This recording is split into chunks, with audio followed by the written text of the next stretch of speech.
जय श्री गणेश। मैं हूं पंडित जगदीप। जेडी न्यूज़ 24 की ओर से आप सभी का सादर अभिनंदन। वास्तुशास्त्र से करें अपनी समस्याओं का समाधान और साथ ही पाएं सुख समृद्धि और करें अपने दुखों का अंत। लेकिन पहले जानकारी लेते हैं पावन ट्रस्ट की। पावन ट्रस्ट समाज कल्याण के कार्यों में सेवारत है। यह बाल विकास, महिला उत्थान व पर्यावरण जैसे कार्यों में संलग्न है। उक्त तमाम कार्यों में धन की आवश्यकता पड़ती रहती है। अतः आपसे अनुरोध है कि आप सभी अपनी अपनी सामर्थ्य अनुसार सहयोग राशि प्रदान करें। पावन ट्रस्ट की जानकारी इस प्रकार से है। पावन ट्रस्ट की पंजीकरण संख्या 9/2020 है। किसी भी प्रकार के सहयोग के लिए 9318682393 अथवा 7018797214 पर आप संपर्क कर सकते हैं।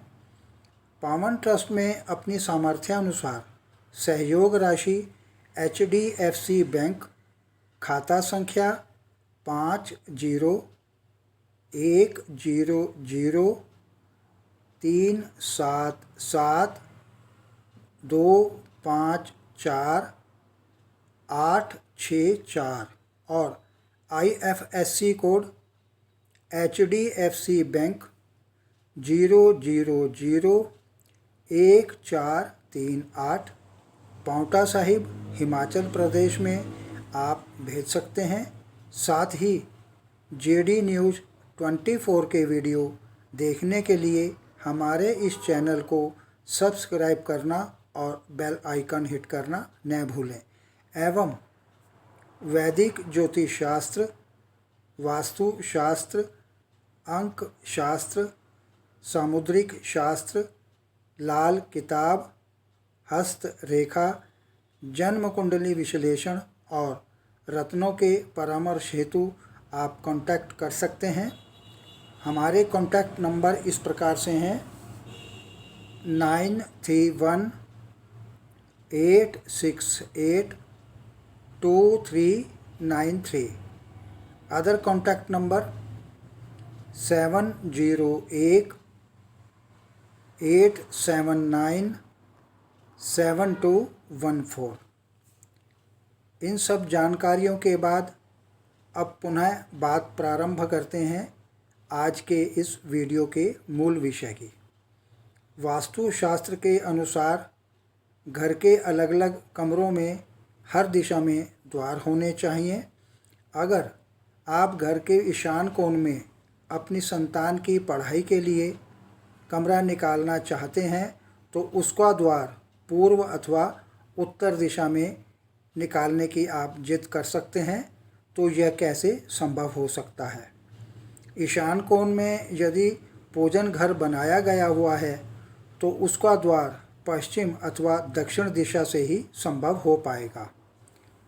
अगर आप भवन में पूर्व और पश्चिम से लगकर कमरों का निर्माण करते हैं तो कुछ कमरों के द्वार पूर्व से दिशा और कुछ कमरों के द्वार पश्चिम में ही संभव हो सकते हैं।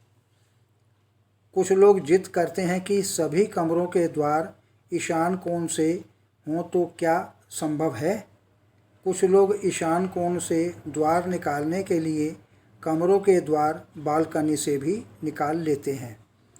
अगर घर सभी कमरों के द्वार केवल ईशान से ही संभव हो सकें तब ऐसे घर में रहने वाला व्यक्ति साधु प्रवृत्ति का हो जाता है, क्योंकि ईशान के द्वार से आध्यात्मिक ऊर्जा का प्रवेश होता रहता है। ईशान के द्वार होने से केवल जल तत्व ही निष्कासित होता है। नैऋत्य कोण में केवल शयन कक्ष द्वारा बनाया जाता है। नैऋत्य कोण में सोने वाला व्यक्ति केवल अपने बारे में सोचता है, लेकिन नैऋत्य कोण के शयन कक्ष में स्थित ईशान कोण का द्वार परोपकार का भागी बन जाता है। ऐसे में द्वारों का निर्माण नैऋत्य कोण के शयन में ईशान कोण के द्वार और नैऋत्य कोण की ऊर्जा का संतुलन स्थापित होने लगता है। इसलिए नैऋत्य कोण में सोने वाला व्यक्ति घर के सभी सदस्यों के सुख दुख का साथी बन जाता है। वास्तुशास्त्र संतुलन की बात करता है और संतुलन सभी तत्वों में होना अति आवश्यक है। व्यक्ति के जीवन में सभी संतुलन आएगा जब सभी तत्वों में संतुलन बना रहेगा। व्यक्ति को व्यापार अथवा नौकरी भी करनी है, साथ ही उसे परोपकार भी होना चाहिए, लेकिन दोनों में असंतुलन होने के से जीवन में असफलता का ही हाथ लगती है। व्यक्ति का भौतिक और आध्यात्मिक जीवन दोनों का परस्पर संतुलन होना चाहिए। कुछ लोग अपने व्यवसाय की अवहेलना करके केवल सामाजिक या आध्यात्मिक काम ही करते हैं। इससे भी उनके जीवन में असंतुलन ही पैदा होता है। कुछ लोग केवल भौतिक जीवन जीते हैं और आध्यात्मिक तथा सामाजिक पक्ष की अवहेलना करते हैं। ऐसे लोगों के जीवन में भी असंतुलन पैदा हो जाता है। अगर पक्षी के एक पंख को काट दिया जाए तो क्या वह पक्षी उड़ पाएगा?